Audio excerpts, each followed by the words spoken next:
ভোটের সময় অবৈধ লেনদেন বন্ধে মোবাইল ব্যাংকিং সেবা সীমিত করার সিদ্ধান্ত নিচ্ছে সরকার। তবে এর মাধ্যমে লাভের চেয়ে ক্ষতিই বেশি হওয়ার শঙ্কা অর্থনীতিবিদদের।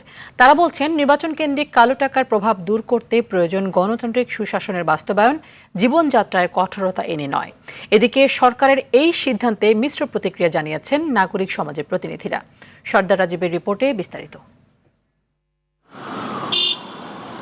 ত্রয়োদশ জাতীয় সংসদের নির্বাচন উপলক্ষে মোবাইল ও ইন্টারনেট ব্যাংকিং সেবার উপর কঠোর বিধিনিষেধের পরিকল্পনা রয়েছে বাংলাদেশ ব্যাংকের। নির্বাচনে কালো টাকার প্রভাব বন্ধ করতে এই উদ্যোগ নিয়েছে নির্বাচন কমিশন।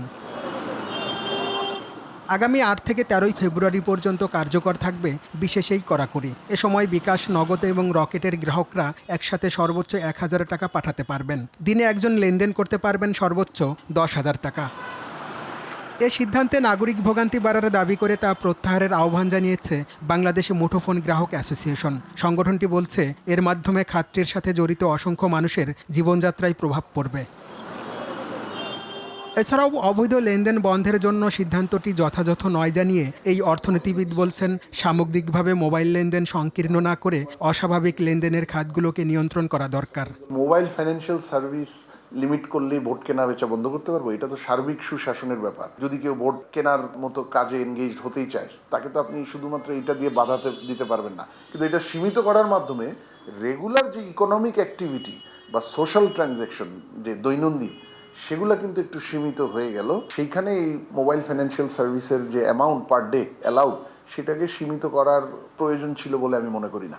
নাগরিকদের ভোগান্তি হলেও বৃহৎ স্বার্থে সেটি মেনে নেওয়া প্রয়োজন জানিয়ে ক্যাব সভাপতি বলছেন, জাতীয় নির্বাচন শান্তিপূর্ণ ও গ্রহণযোগ্য হওয়াটাও জরুরি। ৩-৪ দিনের জন্য এটা করা হবে, মানে নির্বাচনের জাস্ট আগে। তো সেক্ষেত্রে যাদের এই লেনদেনের বিষয়গুলো থাকবে, তারা আগে থেকেই তাদের এইগুলো লেনদেন করতে পারে। কারণ হলো যে নির্বাচন তো আমাকে সুষ্ঠুভাবে করতে হবে। বিকাশে বা নগদে টাকা লেনদেনের এটা সীমিত করার ফলে ভোক্তার ভোগান্তির থেকে বরঞ্চ সবচেয়ে ইম্পর্টেন্ট হলো যে এবারে যেন টাকা দিয়ে ভোট কেনা না হয়, এটা আরও বেশি ইম্পর্টেন্ট।